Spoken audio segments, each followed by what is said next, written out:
여러분 안녕하십니까. 아침의 매일경제 시간입니다. 요즘 물가가 심상치 않습니다. 특히 먹거리, 음식 물가가 너무 올라서 외식은 물론이고요. 집밥도 부담이란 말까지 나오는데요. 새 정부가 급하게 해결해야 할 과제 하나가 추가된 것 같습니다. 자, 그럼 아침 신문 일면 기사부터 자세히 전해드리겠습니다. 자, 우선 중앙일보 보시죠. 어제 있었던 특검 조사 내용을 좀 뽑고 있는데요. 한덕수 14시간 조사 뒤에 귀가했다. 그리고 질문엔 침묵했다. 이런 얘기입니다. 좀 더 보죠. 내란 특검입니다. 피의자 신분으로 소환 조사를 했는데요. 계엄 선포문 사후 서명 경위. 이게 지금 굉장한 중요한 이슈로 떠올랐죠. 이거에 대해서 조사를 한 것 같답니다. 그리고 동시에요. 김건희 특검도 있습니다. 김건희 여사 등 20명에 대해 출국 금지 조치했다. 어제 이 내용이 좀 알려졌습니다. 자, 이번엔 조선일보 확인해 보겠습니다. 이쪽 끝에 있습니다. 대통령 가족 비리를 감시하는 특별감찰관. 새 정부에서는 임명한다는 겁니다. 그동안 임명이 안 됐어요. 굉장히 오랜 기간 동안 공석으로 있었죠. 필요성은 굉장히 강조됐는데요. 자, 이재명 대통령 참모회의에서 특별감찰관 임명 추진하라 지시했다는 겁니다. 자, 박정부 때 도입돼 8년 넘게 공석이었는데 이번에는 누군가가 임명이 될 것 같다. 이런 소식입니다. 다음은 매일경제 확인해 보겠습니다. 자, 역시 이쪽 끝에 있는데요. 3% 룰 결국 현실로 상법 개정안 얘기인데요. 여야가 어제 전격적으로 합의를 했습니다. 여러 가지 내용 중에 이 3% 룰이 가장 주목을 받고 있습니다. 여야 어제 법사위 소위에서 타결했고 오늘 본회의에서 처리할 예정인데요. 3% 룰 무엇인가 자세히 좀 보죠. 아래쪽에 있습니다. 여기 좀 크게 좀 보죠. 3% 룰이란 기업 감사나 감사위원을 뽑을 때 최대 주주의 의결권을 3%로 딱 제한하는 겁니다. 최대 주주가 그 이상의 지분을 갖고 있더라도 더 안 되는 거죠. 3%까지 제한한다.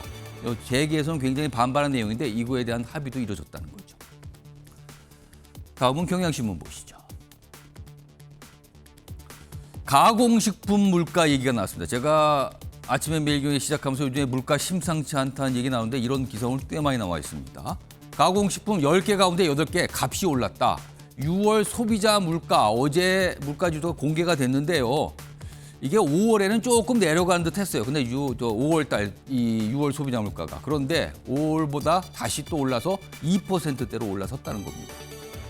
라면 보시면은요 6.9%가 올랐는데 21개월 만에 최대폭. 얼마 전에 이재명 대통령이 라면가 이거 너무 오르는 거 아닙니까? 2,000원짜리가 있습니까? 뭐 이런 얘기했는데 계속 오르고 있다는 겁니다.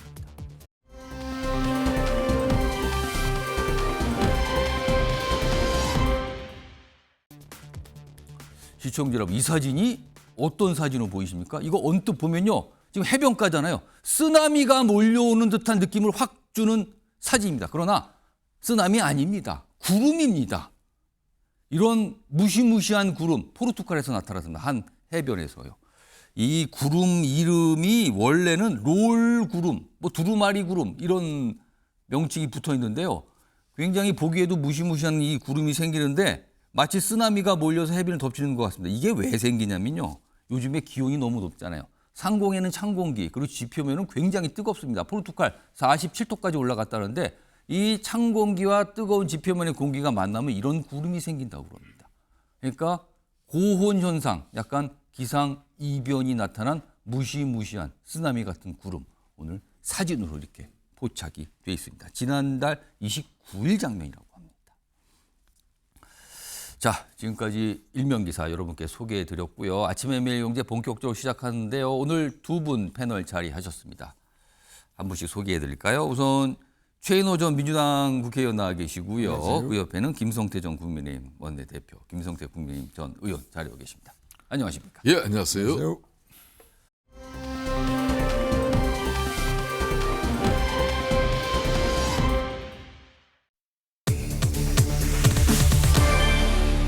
약속대련 없다. 그러니까 사전에 뭔가 조율한 거 없다는 거죠. 그렇다면 실시간으로 바로바로 이뤄지는 그 모습 그대로 보여주겠다는 뜻입니다. 오늘 이재명 대통령의 기자회견, 취임 30일 기자회견이 잡혀 있습니다. 그 내용 좀 확인해 보죠. 기사에 있습니다. 오늘 취임 30일 기자회견 연다. 민생 중심 소통 이렇게 돼 있습니다. 여러 가지 설명들이 나왔는데 오늘 기자회견 제목이요.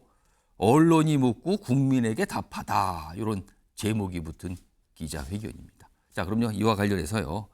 얼마 전에 대통령실 대변인이 설명을 좀 내놨습니다. 다시 한번 들어보죠. 이재명 대통령은 취임 30일을 맞는 오는 7월 3일 오전 10시 기자회견을 갖습니다. 기자들과 보다 가까이 소통할 수 있는 타운홀 미팅 형식으로 진행됩니다. 이번 기자회견은 인수위 없이 출발한 이재명 정부의 국정 운영 조기 안착을 알리고 앞으로의 국정 운영 방향과 주요 정책 등에 대해 활발히 소통하는 자리로 마련될 것입니다. 자, 오늘 이 기자회견이 오전 10시입니다. 그리고 MBN도 생중계할 예정입니다. 꼭 봐주시기 바랍니다. 자, 두 분께 똑같은 질문을 좀 드려볼까요? 우선 점수를 좀 매겨주시기 바랍니다. 오늘 기자회견이 취임 30일을 맞아서 여는 기자회견인데 100점 만 취임 30일 동안 이재명 대통령의 여러 가지 활동과 모습 100점 만점을 기준으로 점수를 준다면 몇 점일까? 이 질문을 한번 드려보겠는데 우선 최은호 전 의원께 질문을 좀 드려보겠습니다. 몇 점 주시겠습니까? 저는 90점입니다. 90점. 그럼 10점을 뺀 90점. 굉장히 높은 점수인데요. 어떤 이유입니까? 국정을 빨리 안정시켰다. 어. 그리고 민생 우선, 경제 회복 예. 이것을 국정의 최우선 과제로 정착시켰다. 예. 통합 인사, 어. 또 탕평 인사 예. 이런 것들이 국민들로부터 높은 점수를 받고 있다. 그런 측면에서 저는 90점입니다. 100점 만점에 90점이면은 수미양가에서 수예요. 굉장히 높은 점 주신 거고요. 그러면은 이번에는 김성태 전 의원께는 100점 만점에 몇 점 주시겠습니까? 65점입니다. 65점이요. 그럼 하면서 지금 점수가 90점, 65점이라 그러셨어요? 한 25점 차이가 나죠. 차이가 좀 많이 나는데요. 예. 네. 어떤 이유입니까?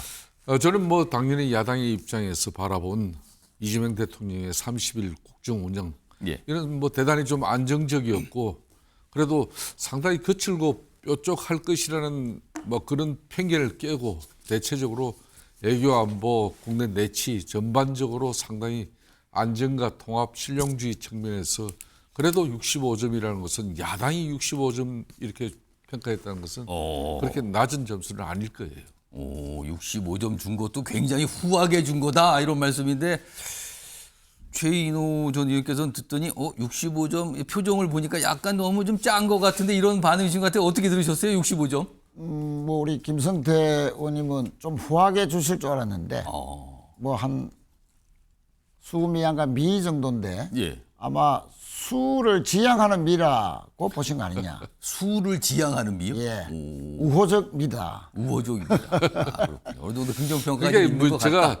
70을 주려고 그러다가 5점이 부족했네요. 그러면 우가 되잖아요. 수미 이양가에서 70점이면 예, 우 정도 점수에 들어갈 우가 거예요. 80점 아닙니까? 7에서 80 정도 들어가요. 7에서 80점 정도. 예. 아.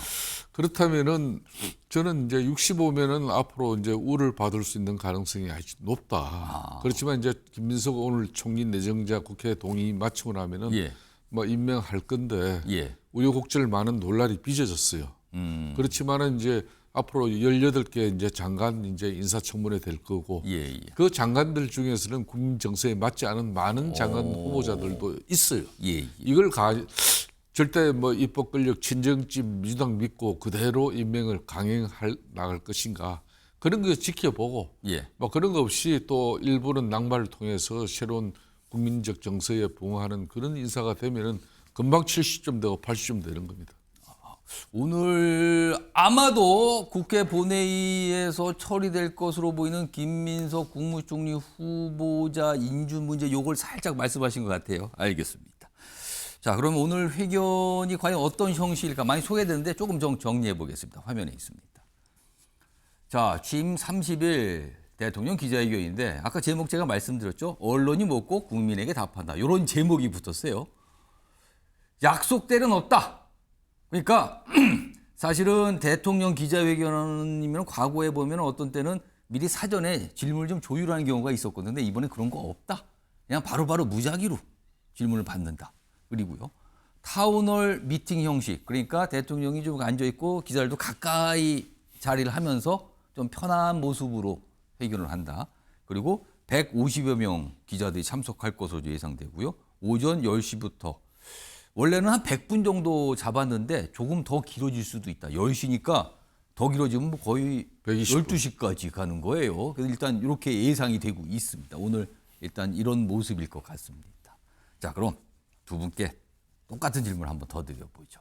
이거는 김성태 전 의원께서 먼저 답을 했으면 좋겠는데 만약에 오늘 죄송합니다. 이 기자회견에 참석을 하는 기자라고 가정을 해보겠습니다. 이재명 대통령께 어떤 질문을 하고 싶으십니까? 질문 시간은 아마 지금 현재 앵커께서 30초로 제한했는데 그 30초 안에 저는 한 가지만 아쉬워요. 그래서 빨리 해가지고 두 가지를 그 두 하겠습니다. 가지. 그럼 제가 예. 한 30분 더 드리겠습니다. 아니요, 그러면. 아닙니다. 예, 두 가지. 저는 해주시죠. 첫 번째는 이제 부동산 시장 가열 이거 어떻게 진정시킬 것인가. 어. 전임 뭐 앞에 문재인 대통령 같은 경우는 이건 세금 규제를 가지고 부동산을 잡는 방식으로 갔습니다. 예. 지금 이재명 대통령 같은 경우는 대출 규제를 통해서 지금 현재 가열 양상을 이제 깔아앉히는 그런 예. 극약 처방을 썼는데 여기에는 많은 부작용도 있어요. 그런 측면에서 향후 사후 대책을 어떻게 낼 것인지 예. 요거 살펴보고 싶고요. 예. 또 한 가지는 특검에서 지금 현재 세계 특검이 지금 가동 중인데 예. 세계 특검에서 윤석열 대통령, 김건희 여사 이 부부를 이 특검들이 둘 다 구속 기소한다면 대통령의 입장은 어떻게 유지할 것인지 요 두 가지를 물어보고 싶어요. 혹시요. 네. 혹시 두 가지 질문하셨잖아요. 네. 그러면 이재명 대통령의 답변이 어떻게 나올 거다라는 것도 예상하고 계신 게 있습니까 혹시?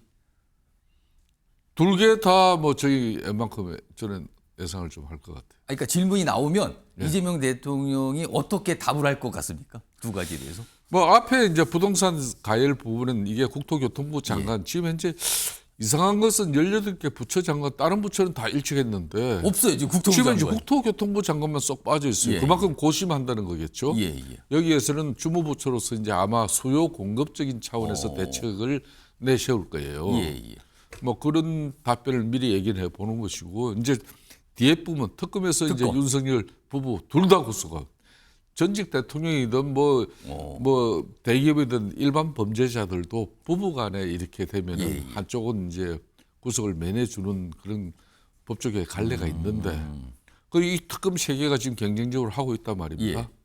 제가 볼 때는 이 특검들은 둘 다 구속 기소 아마 방향을 잡을 것 같은데 그때 예. 대통령의 입장은 어떻게 되느냐? 예. 저는 그걸 이재명 대표는 그거는 특검은 국민이 뽑은 국회에서 특별 법으로 만든 예. 특검법에 의해서 그렇죠. 국회 특검에서 절차를 통해서 결정하는 된 거죠? 사안이기 때문에 예. 자신이 이건 관여할 부분은 아니다 이렇게 그렇게 하지 얘기할 않겠나. 것 같다. 예. 그건 뭐 대통령이 이거에 대해서 언급할 건 아닌 것 같다. 이런 아 답이 그런 나올 것 식으로 같다. 하죠. 예. 질문을 하셨고 답도 예상을 하셨어요. 일단 지켜보고 보겠습니다. 과연 이런 질문 나오는지 답변이 비슷한지 보고요. 자, 이번엔 최윤호 전 의원께서는 지금 보니까 김성태 전 의원께서 시간을 많이 쓰셨어요. 제가 비슷한 시간 드릴게요. 한 1분 정도 드릴 테니까 어떤 질문을 하고 싶으십니까? 저는 국가교육발전 정책에 대해서 또 의제에 대해서 질문하고 싶습니다. 왜냐하면 방금 김성태 의원님께서도 부동산 문제에 대해서 질문을 하신다 했지만 수도권의 가밀 집중 현상 때문에 예. 과도하게 부동산 집값이 올라갔고요. 그로 인해서 또 젊은 청년들이 집을 함부로 살 수도 없고 그러니까 영끌이라는 또 극단적인 현상도 나타나고 예. 또는 또 다른 극단적인 현상으로 결혼을 하지 않습니다. 예. 그러니까 저출산으로 이어지죠. 지금 작년에 서울의 출산율이 0.7 정도밖에 안 되었습니다.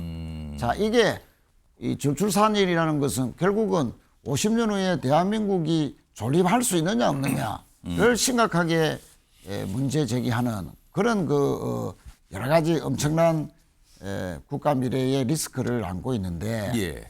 자, 그러려면 그 대안은 결국 대한민국 전체의 잠재력을 불러일으켜야 된다. 그런 차원에서 지난 후보 시절에 대통령께서는 국가균형발전 정책, 지방을 다시 살리겠다. 예. 그동안 말로만 했던 역대 정부와는 다르게 확실하게 공공기관 이전도 하고 혁신도시도 다시 세우고 지방의 산업도 다시 일으켜서 지방에서도 이제 서울로 오지 않아도 청년들이 좋은 일자리 속에서 자기 꿈을 키울 수 있는 그런 지방 균형 발전, 지방의 발전을 이제 공약했는데 이에 대한 집권 횟수도 대통령이 되실수도 이 의지를 갖고 있는지 또 그 구체적인 실행 전략에 대해서 확실히 답변을 해달라. 그 해수부 부산 이전 같은 그런 파격적인 그런 그 정책의 실행을 주문한다 하는 그런 차원에서 질문 드리고 싶습니다. 대통령실 관계자가 아마도 지금 이 방송 보고 계실 것 같아요. 그렇다면 오늘 예상 질문 지금 나왔습니다. 두 분 전직 의원께서 질문을 미리 해 주셨어요. 아마도 대비하지 않을까 생각이 듭니다. 자, 이런 가운데요. 오늘 이런 기사 하나 좀 눈길을 잡습니다. 확인해 보죠. 윤석열 정부 땐 82억을 삭감했다. 아, 이거 대통령실 특활비 얘기 같은데요. 여당이 되자 민주당에서 대통령실 특활비 증액해야 됩니다. 그렇다면 이거는 뭔가 좀 분위기가 달라졌다는 거죠. 앞선 정부 때는 이거 다 삭감합니다. 필요 없습니다. 삭감했어요. 근데 지금은 이거 다시 증액해야 되겠는데요. 여기 보면 민주당 조승래 의원이 추경 심사 과정에서 이렇게 주장을 했다 그래요. 이유는 원활한 국정 운영을 위해서 필요하다. 이게 사실은 지난해 말에 이게 좀 약간 논란이 됐었어요. 당시 국민의힘이 막 반발하고 그랬잖아요. 이걸 왜 다 삭감하느냐, 대통령실 특활비를. 근데 일단 뭐 삭감이 됐고, 근데 이번에 민주당이 여당이 되자 민주당 내에서는 이거 증액해야 된다 이런 얘기가 나온 거예요. 그러면요, 지난해 말에 이 대통령실 특활비 관련된 민주당에서 나온 목소리가 있었어요. 들어보시죠. 대통령 비서실과 검찰, 감사원, 경찰청 등이 증빙 자료도 없이 흥청망청 탕진하는 특활비, 특경비는 삭감한다는 일관된 원칙을 견지했습니다. 대통령실 특활비를 삭감했다고 해서 국정이 마비되지도 않고 검찰 특활비를 삭감했다고 해도 국민이 피해를 입지 않습니다. 민주당이 예비비와 특활비를 삭감한 것은 잘못된 나라 살림을 정상화하기 위한 특단의 조치라는 점을 강조드립니다. 김성태 전 의원. 야당일 때와 여당일 때 약간 입장이 달라지는 겁니까? 어떻게 보셨습니까? 이걸 박찬대 전 원내대표가 지금 봐야 되는데 저 화면을. 네. 그러니까 이게 전형적 내로남불이죠. 그러니까 뭐 역대 어느 정부에서도 흥청망청 특활비를 가지고 특별경비를 가지고 이렇게 뭐 민주당이 정치적 공격은 했지만은 2018년도 특활비를 대폭 삭감했어요. 그때 박근혜 대통령 탄핵 이후에 국정원 특활비부터 비롯된 그 사건으로 인해 가지고 국회 상임위원장, 뭐 국회 원내대표 할 것 없이 전부 특활비 다 거의 없애듯이 했고 국회의장도 최소한 비용만 남겨놓은 상태거든요. 당연히 대통령실도 축소했어요. 검찰 경찰도 마찬가지고. 그렇습니다. 그런데 작년 연말에 민주당이 이걸 갖다가 지금 현재 특활비라는 건데 이 자체가 한마디로 말해서 그 기관이 정상적인 운영을 하지 못하는 비정상적 방법의 수단으로 이 국가 예산이 지출됐다. 그렇기 때문에 전액 없애버립니다. 그런 논리였어요. 그랬단 말이에요. 그런데 지금 이제 대통령 취임한 지 한 달 만에 원활한 국정 운영을 위해서 이 특활비가 필요하다. 이번 추경에 뭐 들어가야 된다. 이런 식으로 그러니까 주장이 추경에 나오는 틀림없이 것 이 같아요. 부분 집어넣습니다. 그게 이제 참 민주당 입장에서도 이제 정권을 잡으면은 당장 한 달 만에 이 대통령 특활비부터 일정 부분 검찰 경찰의 특활비라는 게 다 운영상 필요한 경비라는 걸 너무나 잘 아는데도 억지 뿌린 걸 자인하는 꼴이죠. 자, 민주당 소속이신 최인호 전 의원께서는 어떻게 보셨습니까? 이 특활비 부분 이게 삭감됐다가 이번엔 이거를 좀 다시 늘려야 되는 거 아닙니까? 이런 얘기가 나왔다 그래요. 뭐 김성태 의원님의 지적이 조금 따갑네요. 그런데 이제 막상 이제 정권을 잡고 특히 인수위도 없이 국정기획위원회라고 인수위 계획으로 출발을 했는데 저도 어제 저녁에 국정기획위 관계자를 잠시 만났습니다만 상당히 경무에 시달리고 있고 또 일을 열심히 하고 있습니다. 그렇겠죠. 일이 많겠죠. 예, 그렇습니다. 국정의 전체 청사진을 잡아야 되고 그럼 국정기획위원회에 지금 수백 명이 파견되어 있습니다. 관계 공무원들도 그렇고 당에서도 파견되어 있고 그럼 예를 들면 이런 그 인수위는 공식적으로 그 인수위 자체의 예산이 주어지죠. 예산이 주어지는데 그렇습니다. 지금 인수위가 없는 상황에서의 그 역할을 하는 국정기획위는 예산 자체가 거의 부족합니다. 아, 예, 그런 차원에서 최소한의 정학이 필요하다. 국정의 원활한 운영을 위해서라는 것은 막 그런 의미지 않겠나라고 받아들여지고요. 예. 만약에 이제 이 정액이 된다면 최소한 정액해야 된다. 반드시 투명하게 써야 된다. 예. 그리고 썬 특활비의 모든 부분은 국회 운영위원회에 보고해서 예. 야당의 지적과 감사를 반드시 받도록 해야 된다. 이 세 가지 원칙에서 진행되면 국민들께서 양해하시지 않겠나. 저는 그렇게 봐집니다. 그러니까 최인호 전 의원께서 김성태 전 의원의 지적에 대해서 좀 따갑게 받아들입니다 하면서도 그래도 사정이 좀 있거든요. 지금 국정기획위원회 인수위도 없이 출발해서 조금 필요합니다. 이런 상황 설명을 좀 해주셨습니다. 아무튼 오늘 기사가 좀 있어서 눈길을 좀 잡았습니다. 자, 오늘 10시, 오전 10시입니다. 이재명 대통령의 기자회견이 열릴 예정입니다.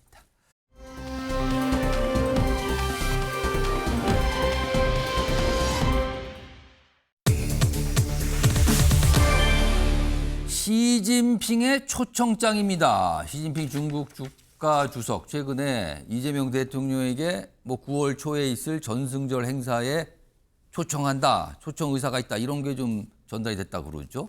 이 얘기 좀 해보겠습니다. 매일경제 보시죠. 중국 전승절 초청 타진했다.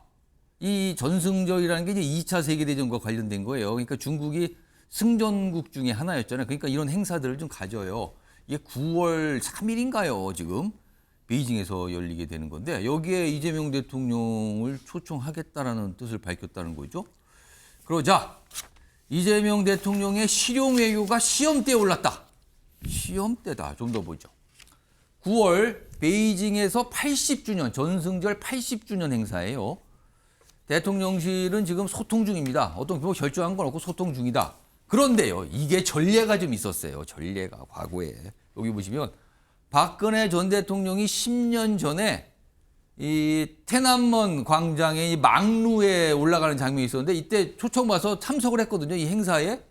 근데 미국이 굉장히 불편한 기색을 나타냈고 그리고 중국 이 사드 배치 이런 게 사실 논란이었었는데 이 문제로 굉장히 어려움을 겪었어요. 우리나라가. 여기 보면 사드 배치 수용했고 중국은 한한령 경제보호가했고 이게 이렇게 전개가 됐던 겁니다. 그러니까 굉장한 어려움을 줬던 참석이었거든요. 여기 보면 전문가들은 한미일 협력을 강조 그리고 중전승절 참석 이거 신중 검토해야 됩니다. 이런 또 조언도 나오고 있다고 합니다. 자, 그럼요. 이게 벌써 10년 전이에요. 2015년 9월이니까요. 그 당시에 박근혜 전 대통령이 이 전승절 그때는 70주년이에요. 참석했거든요. 확인해 보겠습니다.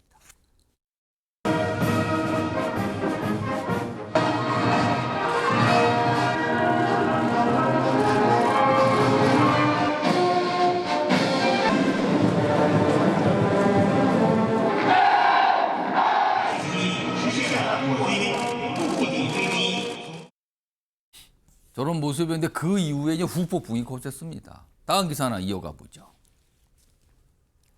트럼프 미국 대통령과 아직 정상회담 만나는 약속 못 잡았는데 정부 시진핑의 초청장 고민이라는 거죠.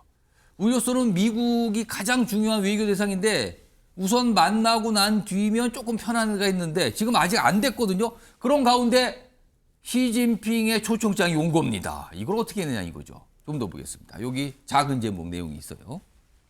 10월 경주 에이펙 정상회의도 변수다. 이거 우리나라에서 열리는 거예요. 이때 시진핑 주석 와달라고 우리가 초청을 이미 한 상태인데 정부는 한미 한중 관계 검토에 결정하겠다.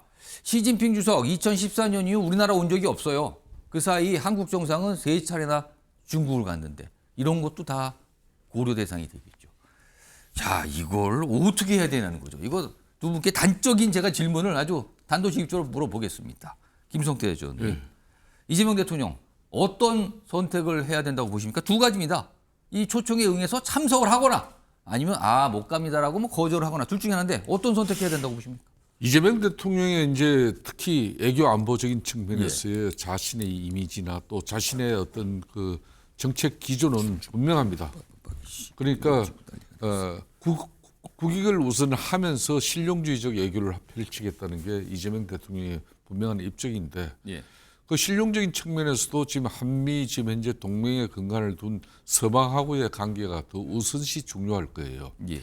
그러니까 정확하게 10년 전인 전성절 중국 70주년 기념일에 박근혜 전 대통령이 그때 보수 진영에서도 상당히 일관해서 거기에 참여하는 거 적절치 않다는 그런 분위기였어. 그렇지만 박근혜 전 대통령 용단을 내린 부분은 예.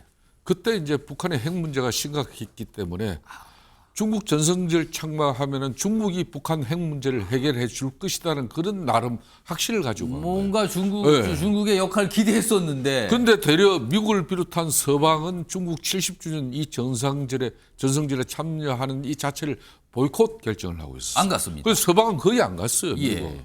근데 유독 박근혜 대통령, 대한민국 대통령 간 거거든요. 그 뒤로 그러면은 그 중국이 북한의 핵 문제를 해결했냐. 그것도 아니면서 미국의 오바마 대통령이 중국하고 한국 정부의 그 엄청난 갈등 구조가 되는 사드름을 그때 조금 저 틈을 또 여건을 한번 보려고 했는데 오바마 대통령이 전격적으로 사드 한국 배치 문제를 결정을 한 거예요. 예.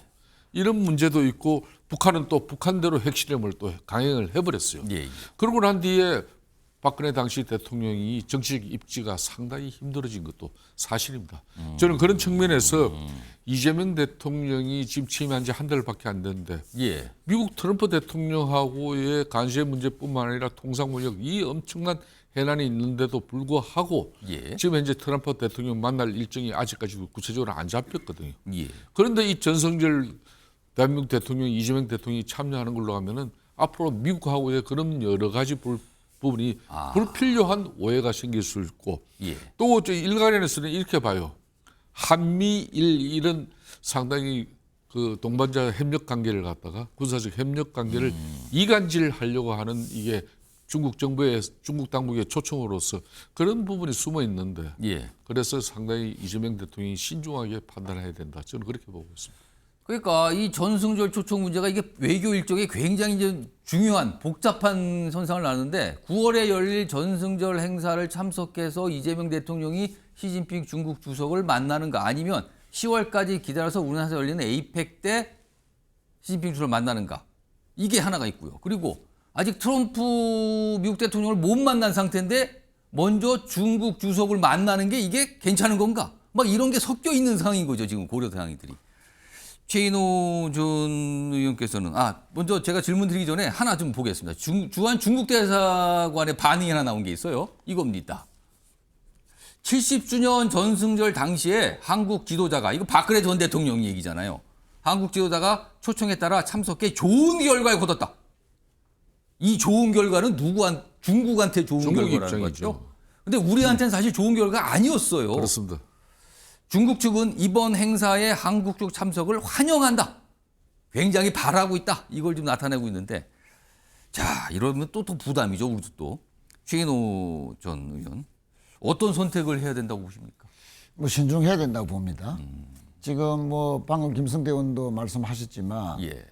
이재명 대통령은 우리나라 외교의 근간이 한미동맹이라 했습니다. 그렇습니다. 그렇습니다. 뭐 군사적인 측면뿐만 아니고 외교, 경제적인 측면에서도 한미동맹 또 더 나아가서 한미일 협력에 기반해야 된다라는 것을 아주 뚜렷하게 천명을 했고 또 실천을 하고 있다. 그 관점에서 보면 지금 당장 관세 협상이 가장 절박한 과제고 그렇습니다. 이 미국과의 트럼프 정부와의 관세 협상 여부에 따라서 앞으로 한 2, 3년간의 한국 경제, 특히 수출 이런 문제들에서 좀 결정적인 계기를 맞이하게 될 것인데 최소한 다른 나라에 비해서 손해보지 않는 예. 협상을 제대로 하기 위해서는 트럼프 정부와의 협력, 그 협력을 위해서는 여러 가지 정서적이라든지 또 대외 관계에서 균형을 잘 맞춰줘야 되는데 예. 그런 측면에서 지금 아쉽게도 지난 G7 정상회의 가셨다가 예.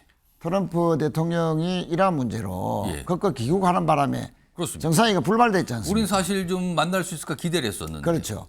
거기서라도 좀 만나서 여러 가지 협상도 좀 하고 서로 워밍업도 좀 제대로 해서 향후 이제 트럼프 대통령과 이재명 대통령 간의 정상 일정도 좀 잡고 예. 그런 가시적인 성과가 있었다면은 좀 편한 상태에서 그렇겠네요. 전성절의 참석도 예. 좀 신중 또 적극 검토를 할 수 있는데 나토 회의는 또 저희들이 여러 가지 사정도 못 갔지 않습니까? 그러면 트럼프 대통령과 아직도 정상회담이 날짜가 잡히지 않는 가운데 예. 또 제대로 한번 만나서 어떤 큰 성과가 가시화되지 않는 가운데 속에서 중국이라는 미국의 가장 패권 경쟁에서 가장 큰 그 경쟁 국가의 전성절 행사, 예, 또 군대 행사에 참석한다. 열병식이 이루어지는 행사잖아요, 그렇습니다. 이게. 그런 것은 효과가 상당히 있지 않겠나. 특히 그 박근혜 대통령이 예상을 깨고 전성절에 참석해서 열병을 또까지 했습니다. 예. 그러면 중국 군인들을 보고 열병까지 했다는 그 사실에 대해서 미국이나 다른 우방 국가들이 상당한 우려를 넘어서 노골적인 불만을 표했거든요. 예. 그 반대급부로 사드가 배치가 됐습니다. 자, 그런 그 우리의 아픔이나 좀 외교적으로 실책을 다시 우리가 꼬시고 본다면은 한미 동맹을 확고한 가운데 간세 협상을 확실하게 매듭짓고 난 뒤에 트럼프 대통령과의 가시적인 성과 이후에 결정을 해도 늦지 않다. 예. 그리고 성숙되지 않으면 저는 뭐 대통령께서 못 가는 사항이라면 대통령이 아주 비중 있는 인사 누군가 대신 그렇습니다. 갈 수도 뭐 있는 거 총리를 아니냐. 보낼 수도 있고요. 오. 또 대통령이 가장 신임하는 그런 정치권의 인사를 특사 자격으로 해서 파견하는 방법도 있다. 그래서 대안도 있기 때문에 너무 서두르거나 적극적인 검토는 좀 지금 현재로서는 신중하게 해야 되는 것이 맞지 않겠나 이렇게 생각합니다. 오늘 두 분의 전직 의원께서 받으신 질문이 오늘 이재명 대통령이 기자회견에서 아마도 나오지 않을까 싶어요. 굉장히 어려운 질문이 있었는데 아마 이재명 대통령이 여러 가지 답을 할 텐데 그중에 굉장히 중요하게 주목을 받는 답변이 뭔가 있지 않을까 싶기도 합니다. 기다려 보겠습니다.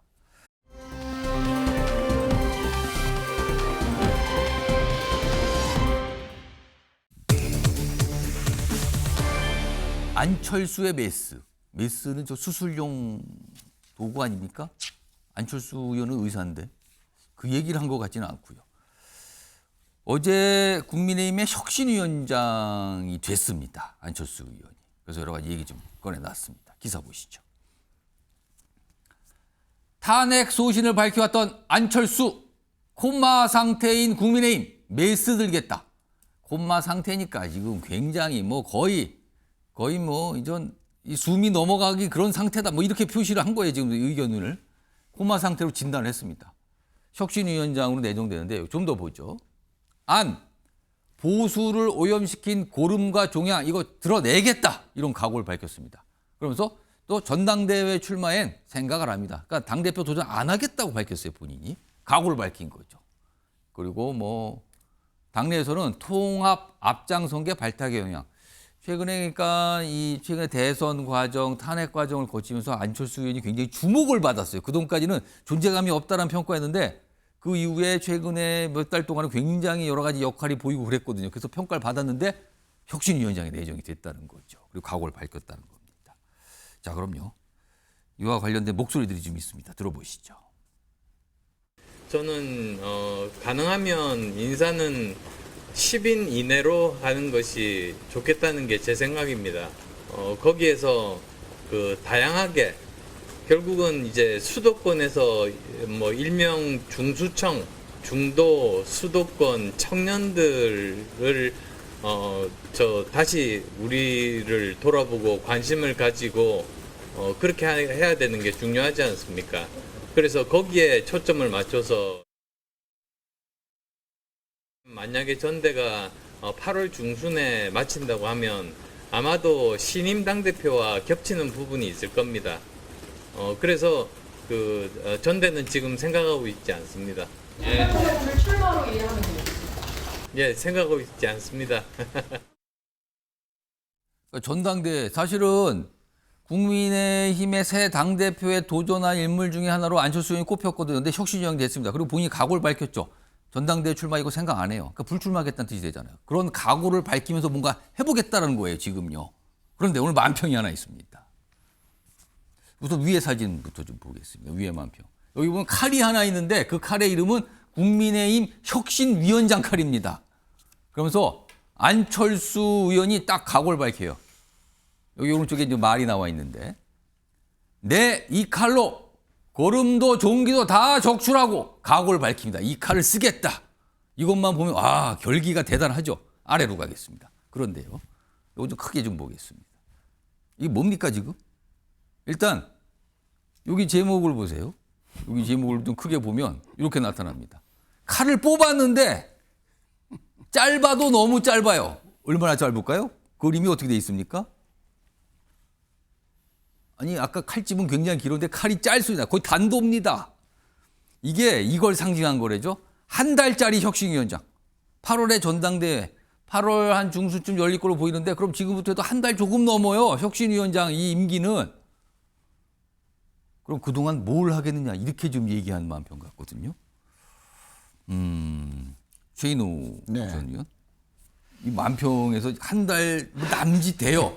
그럼 혁신위원장으로 활동할 수 있는데, 근데 그 사이에 뭘 하겠냐, 이렇게 좀 지적을 하는 만평인데, 어떻게 좀 보셨습니까? 아니, 칼 빼는데도 한 달 걸리는데 한 달짜리 혁신위원장은 칼도 빼기 전에 임기를 마치는 거 아닙니까?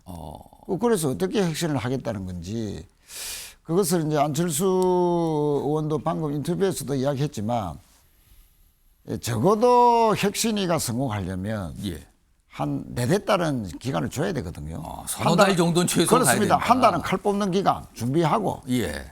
혁신안을 한 2-3달 만들고, 예. 그 만드는 과정이라는 거는 전문가들의 또 여러 가지 또 여론조사 다 감안해서 혁신안을 만들고 또 전국 투어도 해야 됩니다. 예. 당원들의 의견이나 시민들의 의견을 듣고, 그래서 하나하나씩 혁신안을 완성시켜 가면서 그 안을 가지고 이제 당에서 이제 수용을 해야 되는 그런 그 과정을 밟아야 되는데, 한 달이라는 것은 인선하고 뭐 논의하다가 그만둬야 될 그런 행편이다 보니까, 저는 뭐 송원석 비대위원장이 안철수 의원을 혁신위원장으로 임명한 것은 뭐 적당하게 시간을 끌다가 혁신의 열기를, 특히 초재선의 그런 분출하는 개혁 요구를 무마시키면서 시간을 벌고, 또 당대표가 친윤 인사가 되면 적당하게 혁신안에 대해서 얼버무리면서 한 10개 중에 한 4-5개 예. 비본질적인 문제, 당내 역학관계를 전혀 바꾸지 않는 정도의 혁신안을 받아들이겠다 하는 뭐 그런 의도로 봐서 안철수 의원이 좀 결과적으로 그 당하지 않을까. 본인의 의지는 아주 셉니다만 한 달간의 그 짧은 기간으로는 칼도 못 빼고 막 외치다가 아무 성과 없이 김용태 비대위원장처럼 무용한 결과를 낳지 않겠나, 이런 뭐 전망을 해봅니다. 김성태 전 의원님. 사실은 안철수 혁신위원장은 최소한 60일 정도, 2달 이상은 좀 임기를 보장해줘야 일을 합니다. 그런데 사실 전당대회까지 계산해 뭐 한 달 조금 남짓이에요. 보통 또 새 당대표가 탄생하게 된다면 아무래도 그쪽에 또 주목과 힘이 쏠리게 돼서 혁신위원회가 쉽지 않을 거거든요. 그래도 보통 뭐 한 달여 정도밖에 활동이 안 될 거라 이렇게 전망이 나오는 건데, 그 사이에 뭔가를 좀 내놓을 수 있을까요? 그런 우려, 좀 전에 뭐 최인호 의원께서도 뭐 그런 걱정은 우려, 그러니까 뭐 지금 보수 진영을 걱정하는 그 목소리를 제가 경청을 했습니다만, 대체적으로 이 혁신이라는 거는 실질적으로 비대위 체제에서 모든 정권을 부여한 가운데, 그럼 송원석 비대위가 혁신위에서 결정한 내용을 전적으로 이 비대위가 차질 없이 100% 수용하겠다는 그 다짐을 해줘야 돼요. 그러면은 사실상 앞에 김용태 비대위원장이 권영세 전 비대위원장의 자녀 임기로 그냥 6월 30일자로 김용태 비대위원장은 자신이 제시한 5대 이 혁신안을 갖다 당이 좀 수용해달라, 이걸 전당원 투표로 가지고 이걸 결정을 하자 그랬지만은, 결국은 당내 주류 세력인 허리 많은 친윤 세력들이 그걸 수용하지 않은 거예요. 또 대려 뭐 저항과 반발로 가지고 김용태 혁신안은 그냥 용두사미로 만들어버린 거거든요. 그런 가운데 선택한 이제 안철수 지금 현재 혁신위원장. 이거는 사실상 국민의힘 지금 구성원 중에 그나마 선택할 수 있는 카드예요, 실질적으로. 탄핵에도 반대 찬성한 거고, 또 뭐 이 3대 특검 지금 내란 뭐 이런 김건희 여사 특검에도 자기 정치적 소신 분명히 한 사람이고, 그렇기 때문에 지금 이제 국민의 힘을 갖다 이 한부를 도려낼 수 있는 그런 결기를 갖출 수 있다. 문제는 이게 운영이에요. 이 혁신위원장을 받쳐주는 그러니까 안철수 의원의 당내 세력이 아주 미미합니다. 말 그대로 이 혁신에서 백수도 만들고 또 혁신안도 이렇게 제시를 했는데 비대위에서 수용 안 해버리면 이게 묻혀버려요. 예. 또 중요한 것은 지금 송원석 비대위는 8월 말 안에 전당대회를 치르겠다 그러면서 출범시킨 게 예. 핵심인데 그런데 전당대회 머지않아가지고 한 앞으로 보름 7월 중순쯤에서 말 공고를 해버리면은 예. 그때부터는 그냥 전당대회 후보 그냥 얼굴이 더 중점적으로 국민들에게 당원들에게 읽혀지는데 그럼 당연 이 핵심에 대해서 과연 그 긴장감이나 우리가 이 핵심을 수용하지 않으면 안 된다는 그런 우선적인 지금 현재 자정 노력의 이 수단이 될 것이냐 여기에는 큰 의문점이 있는 게 틀림없습니다. 이런 상황에서 어제 송원석 비대위원장 겸 원내대표 뭔가 좀 얘기를 꺼내고 약간 사과 입장도 냈는데 화면으로 좀 정리해 보겠습니다. 자, 12.3 불법 비상계엄과 이로 인한 대통령 탄핵 대선 패배까지 국민 여러분께 많은 실망을 끼쳐드렸다. 비상계엄에 대해서 불법이라고 규정을 했어. 불법 비상계엄. 국민의힘 지도부 차원에서 이렇게 불법 비상계엄 표현 나온 게 처음인 것 같아요. 그래서 이 부분도 꽤 많은 분들이 주목. 그래서 뭔가를 변하려는 의지를 여기서 나타낸 거 아니냐. 이런 반응도 어제 좀 있었습니다. 자, 오늘 아침의 매일경제는 여기서 마무리하겠습니다. 시청해 주신 여러분 고맙습니다.